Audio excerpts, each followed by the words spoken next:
नमस्कार, quick news programme में आपका स्वागत है। टॉपिक है श्री अरबिंदो जी की 150वीं जयंती। प्रधानमंत्री श्री नरेंद्र मोदी 13 दिसंबर को महान अध्यात्मवादी श्री अरबिंदो जी की 150वीं जयंती के उपलक्ष्य में आयोजित एक कार्यक्रम में वर्चुअली हिस्सा लेंगे। यह कार्यक्रम आज़ादी के अमृत महोत्सव के तत्वावधान में कंबन कलई संगम पुडुचेरी में आयोजित किया जाएगा। इस कार्यक्रम में प्रधानमंत्री श्री अरबिंदो के सम्मान में एक स्मारक सिक्का और डाक टिकट भी जारी करेंगे। आपको बता दें कि श्री अरबिंदो जी की जयंती 15 अगस्त को मनाई जाती है, लेकिन इस बार उनकी 150वीं जयंती मनाई जा रही है।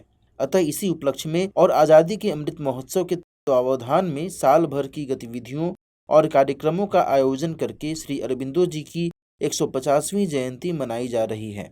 15 अगस्त 1872 को पैदा हुए श्री अरबिंदो एक दूरदर्शी व्यक्ति थे, जिन्होंने भारत के स्वतंत्रता संग्राम में स्थायी योगदान दिया।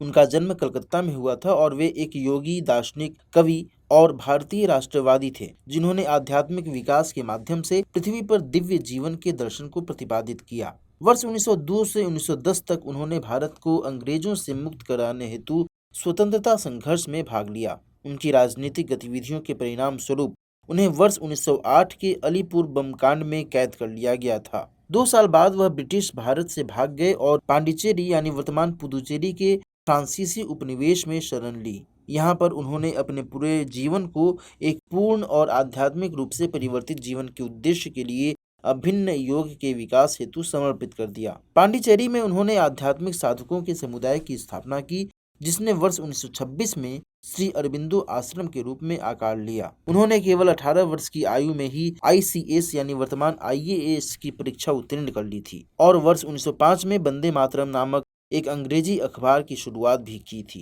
युगांतर के संस्थापकों में से एक और बंगाल में क्रांतिकारी विचारधारा को प्रसारित करने वाले बारेंद्र कुमार घोष उनके छोटे भाई थे। 5 दिसंबर 1950 को पुदुचेरी में ही उनका निधन हो गया।